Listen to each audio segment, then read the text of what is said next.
నమస్తే. సామాన్యుడి చేతిలో సామాజిక అస్త్రం నెంబర్ 1 న్యూస్‌కి స్వాగతం. నేను రవీంద్ర. ముందుగా స్క్రీన్ మీద ఆ ఫోటో చూడండి. ఆయన ఆనందరావు. కాకినాడ జిల్లాకు సంబంధించి జిల్లా రిజిస్ట్రార్. డీఆర్ డిస్ట్రిక్ట్ రిజిస్ట్రార్ అంటారు. ఆయన ఆ ఫోటోలో మనకు అర్థమవుతుంది. ఏదో ఏసీబీ రైడ్. యెస్, వాస్తవమే. మరి ఆ లిక్కర్ బాటిల్స్ ఏంటి? బహుశా ఏసీబీ చరిత్రలో ఇలాంటిది మొట్టమొదటనే చెప్పాలి.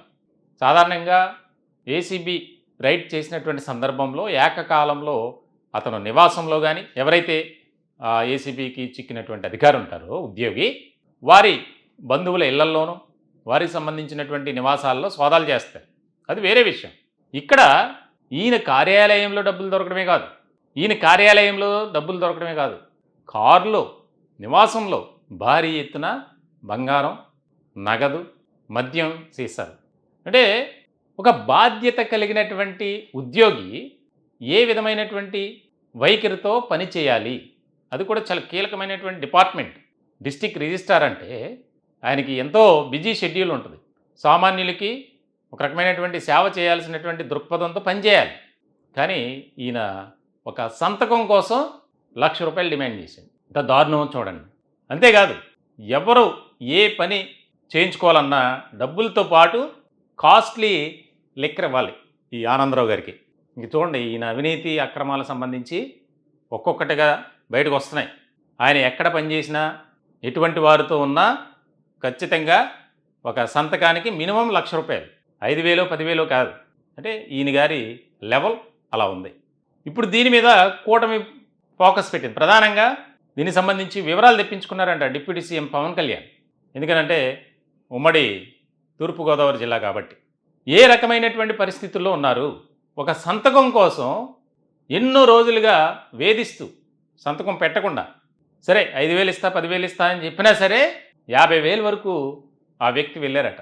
సార్ సంతకం పెట్టండి, నేను ఆ స్థలాన్ని అమ్ముకుంటా, వేరే వాళ్ళకి లీజుకి ఇచ్చుకుంటా అని చెప్పి బతిమలాడాడట.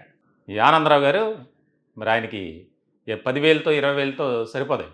అంటే ఇదంతా నేను ఎందుకు చెప్తున్నానంటే, ఒక పక్కన ప్రభుత్వం పేదలకు సేవ చేయాలి, నిరుపేదలకు సంక్షేమ పథకాలు మనం కరెక్ట్గా అందించాలి, అవినీతి లేని పాలన, అక్రమాలకు తావివ్వకుండా మనం ఈ యొక్క అడ్మినిస్ట్రేషన్ని చెయ్యాలి అనే ఆలోచనతో కీలకమైనటువంటి నిర్ణయాలు తీసుకుంటుంది. కానీ ఈ యొక్క అవినీతి లంచాధికారులు ఏ రకమైనటువంటి ఆలోచన విధానంతో ముందుకు వెళ్తున్నారనేది మనం అర్థం చేసుకోవాలి. ఈ యొక్క ఇన్సిడెంట్తో ఈ మధ్యకాలంలో కూటమి అధికారంలోకి వచ్చిన తర్వాత ఇప్పటివరకు ఒక 500 ఏసీబీ కేసులు రైడ్స్. అంటే వైఎస్ఆర్సీపీలో జరగలేదంటే జరిగాయి. అప్పుడు అవినీతి ఇంకా ఎక్కువ, ఇప్పుడు ఆ సంఖ్య ఇంకా పెరుగుతూ వస్తుంది. దీని గురించి వివరాలు తీసినటువంటి ఏసీబీకి ఆశ్చర్యకరమైనటువంటి అంశాలు వెలుగులోకి వచ్చాయట. ఇంటి నిండా లిక్కర్ బాటిల్సే, అది కూడా ఏదో మామూలు ఇండియన్ ఇది కాదు, ఫారిన్ లిక్కర్ బాటిల్స్. ఒక్కొక్క ఫుల్ బాటిల్ లక్షలకు పైగా ఉంటుందండి వాల్యూ. మనం చూస్తున్నాం ఫోటోలు. ఆయన కారులో ఇవన్నీ దొరికినాయి. ₹1,00,000 లంచం తీసుకుంటుండగా రెడ్ హ్యాండెడ్గా పట్టుకున్నారు. కారులో దాదాపుగా 8 లక్షలు, ఆఫీసులో మరికొంత.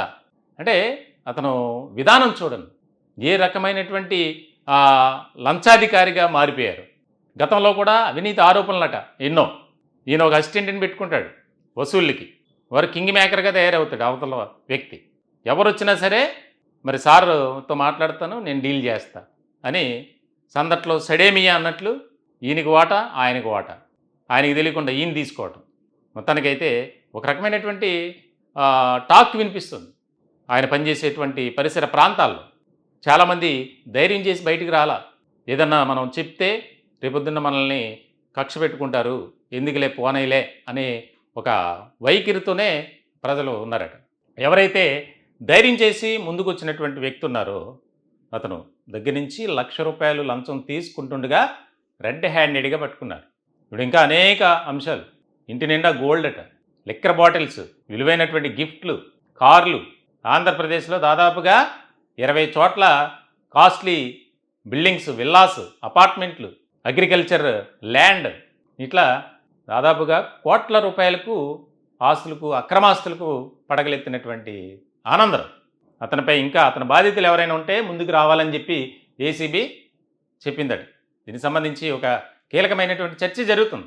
ఒక పక్కన సరైనటువంటి మనం పాలన చేయాలి, ప్రజాపాలన అందించాలి ప్రజలకు, ఏ డిపార్ట్మెంట్లో కూడా అవినీతికి చోటు లేదు అని చెప్పి కూటమి నేతలు చెప్తున్నారు ఓ పక్కన.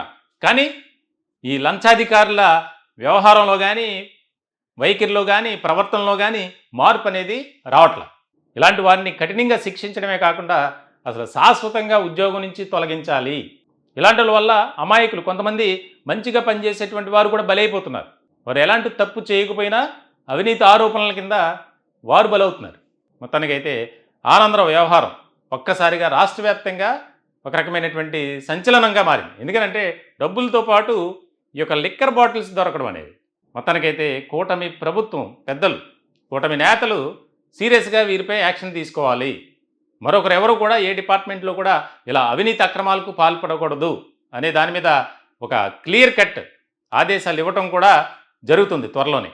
ఈ టాపిక్పై మీ విలువైనటువంటి అభిప్రాయాలు, సలహాలు, సూచనలు కామెంట్ రూపంలో తెలియజేయండి. దయచేసి మా ఛానల్ని సబ్స్క్రైబ్ చేసుకోండి. Thank you.